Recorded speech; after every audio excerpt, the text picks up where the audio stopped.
As early as more than 100 years ago, Shanghai has been born with a special silk carpet, which is known far and wide for its pure hand-weaving skills. Now, it makes me want to ask, are the carpets still fantastic artworks right now? The answer is yes. In the factory, Jinshan district produces handmade silk rugs, carpets, and tapestries. You can see many gorgeous silk carpets and walls with delicate touches.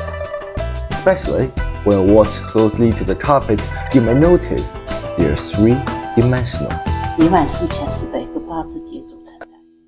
According to the conversations between the manager of the factory and I knew that in the process production, the carpets have to pass 12 steps. Even one screw full of them need to be knocked 14,400 figures of A notes by hand to complete the artwork.